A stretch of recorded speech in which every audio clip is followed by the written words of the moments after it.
দর্শক, আজকে একটা রিপোর্ট দেখে খুবই অবাক হলাম। মডেল মেঘনা আলম, বিশ্বাস করেন আমি ক্ষমা চেয়ে নিচ্ছি, আমি এইরকম নামের কোনো মডেলকে আমি চিনি না, আমি নামও শুনি নাই।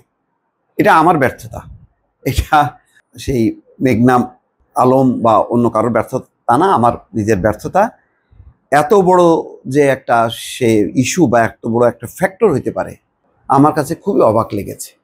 যে এত বিখ্যাত মানুষ নাকি কুখ্যাত তাও জানি না, যে তাকে নিরাপত্তা হেফাজতে নিতে হয়েছে, বিশেষ ক্ষমতা আইন প্রয়োগ করতে হয়েছে, সুনির্দিষ্ট কেন মামলা নেই, সুনির্দিষ্ট মামলায় কেন গ্রেপ্তার নেই, বুঝতে পারলাম না। কিন্তু ঘটনা সত্য, পুলিশ বলেছে নিরাপত্তা হেফাজতে। প্রথমে বলা হচ্ছিল সে গুম হাওয়া, পরে বলছে যে না, সে নিরাপত্তা হেফাজতে আছে এবং ওই বিশেষ ক্ষমতা আইনে নাকি সেই বিধানও আছে। তো কী এমন ঘটনা ঘটছিল? যখন তাকে অ্যারেস্ট করা হয় গত রাতে, তখন নাকি তিনি ফেসবুক লাইভ করতেছিলেন, পরে সেই লাইভটা মুছে ফেলা হয়। ফলে বোঝা যাচ্ছিল না যে সে লাইভে কি বলছিল। বলা হচ্ছিল যে সে মানে আন্তরাষ্ট্রীয় সম্পর্ক ব্যাঘাত ঘটাচ্ছিল, এমন কিছু বক্তব্য দিচ্ছিল যাতে রাষ্ট্রে রাষ্ট্রে সম্পর্ক নষ্ট হয়, রাষ্ট্রের নিরাপত্তা, রাষ্ট্রের অর্থনৈতিক যে কর্মকাণ্ড সেটা ব্যাহত হয়। এত বড় একটা সে ফ্যাক্টর, অথচ তার নামটা জানলাম না। আমার নিজের কাছেই খুবই হীনমন্যতায় ভুগতেছি দর্শক, যে মডেল মেঘনা আলম, কত মডেলের নাম জানলাম অথচ এর নামটা জানলাম না। নিরাপত্তা হেফাজতে রাখা হয়েছে বলে জানিয়েছে পুলিশ, কারণ হিসাবে রাষ্ট্রীয় নিরাপত্তা বিঘ্নিত করা। খেয়াল করেন, রাষ্ট্রীয় নিরাপত্তা বিঘ্নিত করা, গুরুত্বপূর্ণ ব্যক্তি সম্পর্কে মিথ্যাচার ছড়ানোর মাধ্যমে আন্তঃরাষ্ট্রীয় সম্পর্ক অবনতির অপচেষ্টা করার কথা বলছে পুলিশ। আসলটা কি, বলতে সমস্যাটা কি? কোন বক্তব্যে রাষ্ট্র সম্পর্ক নষ্ট হচ্ছে? কোন গুরুত্বপূর্ণ ব্যক্তি সম্পর্কে তিনি কথা বলছিলেন? জনগণের কি সেই জানার অধিকার নেই? শুক্রবার ঢাকা মহানগর পুলিশের এক বার্তায় এই তথ্য জানানো হয়। ডিএমপির পাঠানো বার্তায় বলা হচ্ছে, দেশকে অর্থনৈতিকভাবে ক্ষতিগ্রস্ত করার ষড়যন্ত্রে লিপ্ত থাকার অভিযোগে মেঘনা আলমকে সব আইনি প্রক্রিয়া অনুসরণ করে নিরাপত্তা হেফাজতে রাখা হয়েছে। পুলিশ বলছে, মেঘনা আলমকে অপহরণ করার অভিযোগ সঠিক নয়, তথাপি আইনের আশ্রয় নেওয়ার অধিকার তার রয়েছে। বৃহস্পতিবার রাত 10টার দিকে সিএমএম আদালত বিশেষ ক্ষমতা আইনে মডেল মেঘনা আলমকে 20 দিনের আটক আদেশ দেন। তাকে কারাগারে পাঠানো হয়। পুলিশের আবেদনের প্রেক্ষিতে এই আদেশ দেওয়া হয়।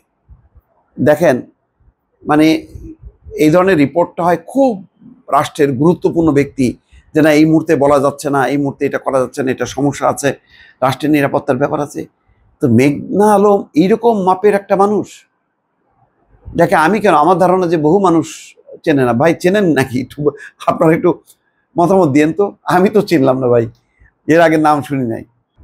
যদিও আমি এই মিডিয়ার এই লাইন সম্পর্কে আমি অত বেশি জানি না, অত বেশি মানুষকে আমি সাথে আমি পরিচিত না।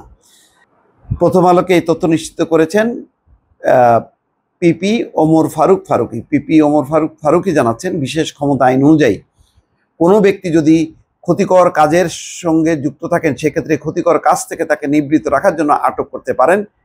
মডেল মেঘনা আলম ক্ষতিকর কাজের সঙ্গে যুক্ত, এই কারণে তাকে গত রাতে সিএমএম আদালতে হাজির করে আটক রাখার আবেদন করে পুলিশ। আদালত তাকে 30 দিনের আটক রাখার আদেশ দেন। দেখেন, এই যে এত সময় পর্যন্ত বলছি আপনাদেরকে, আমি নিজেও কিন্তু জানতে পারলাম না।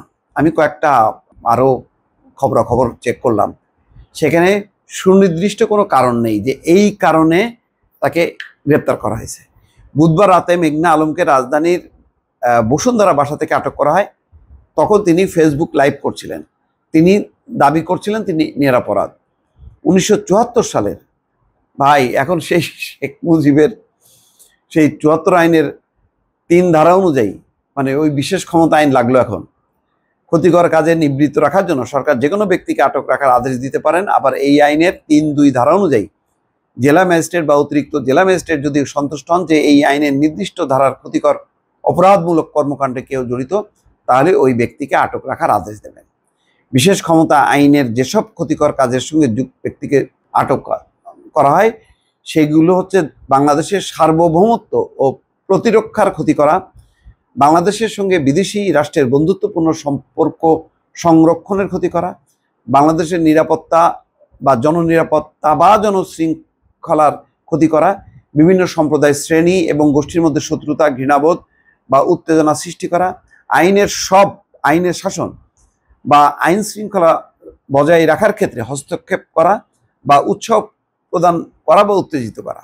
ক্ষতিকর আরও কাজ হচ্ছে জনসাধারণের জন্য অত্যাবশ্যক সেবা বা অত্যাবশ্যক দ্রব্যাদি সরবরাহে বাধা সৃষ্টি করা, জনসাধারণ বা সম্প্রদায়ের মধ্যে ভীতি বা আতঙ্ক সৃষ্টি করা বা রাষ্ট্রের অর্থনৈতিক বা আর্থিক ক্ষতি করা।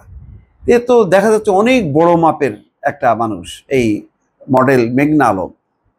তো দেখা যাক, আজকে তো গণমাধ্যমে আসলো পুরো বিষয়টা, কারণ কি এটা দেখি। আমি দেখলাম যে এটা আনন্দবাজারও পিক করছে, আনন্দবাজারও তাকে নিয়ে এই ছবি সহ একটা রিপোর্ট করছে আর কি। কেউ বলতে পারলো না সুনির্দিষ্ট অপরাধটা কি। দর্শক ভালো থাকবেন, আল্লাহ হাফেজ।